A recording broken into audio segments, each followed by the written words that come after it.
শত চেষ্টা করেও বাঁচানো গেল না ইনকিলাব মঞ্চের মুখপাত্র শরীফ ওসমান হাদিকে।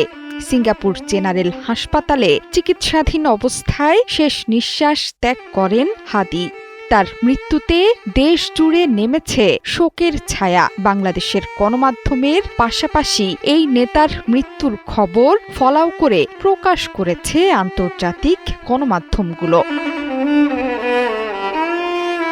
ওসমান হাদির মৃত্যুর খবর গুরুত্ব সহকারে প্রচার করেছে কাতার ভিত্তিক সংবাদ মাধ্যম আল জাজিরা। প্রতিবেদনে বলা হয়েছে, গত বছর বাংলাদেশের ছাত্র নেতৃত্বাধীন আন্দোলনের নেতা শরীফ ওসমান হাদি গুলিবিদ্ধের পর নেওয়া হয় সিঙ্গাপুর হাসপাতালে।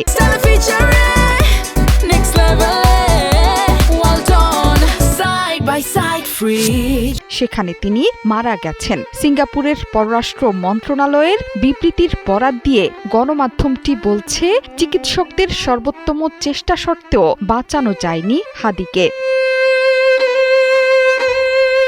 হাদির মৃত্যুর খবর প্রকাশ করেছে জার্মান দৈনিক ডয়চে ভেলে। সংবাদ মাধ্যমটির প্রতিবেদনে বলা হয়েছে, হাদির মৃত্যুতে সহিংসতা ছড়িয়ে পড়েছে বাংলাদেশে। আল জাজিরার মতো ডয়চে ভেলেও বলছে, এই তরুণ নেতা ছিলেন ভারতের একজন স্পষ্টভাষী সমালোচক। শুধু তাই নয়, হাদির হত্যাকারীদের গ্রেপ্তারের দাবি জানিয়েছেন বিক্ষোভকারীরা।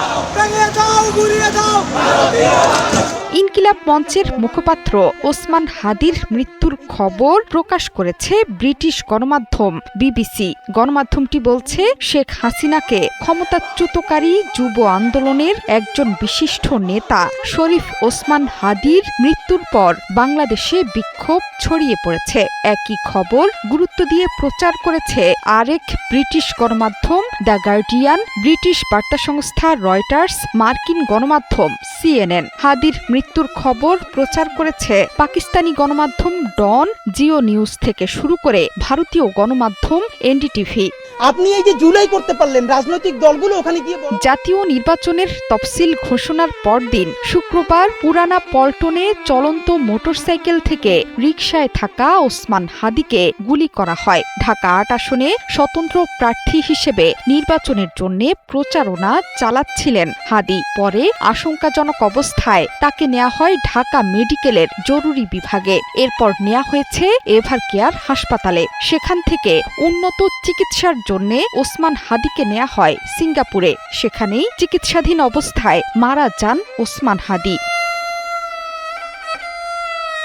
ইনকিলাব মঞ্চের আহ্বায়ক ছিলেন শরীফ ওসমান হাদি। ঢাকা ৮ আসনে স্বতন্ত্র প্রার্থী হিসেবে নির্বাচনী প্রচারেও নেমেছিলেন। গুলিবিদ্ধ হন ১২ ডিসেম্বর। এক সপ্তাহ ধরে শত চেষ্টা করেও শেষ পর্যন্ত হাদিকে বাঁচানো সম্ভব হয়নি। তার মৃত্যুতে দেশ জুড়ে নেমে এসেছে শোকের ছায়া। জোহরা চৌধুরী সেতু, ৭১।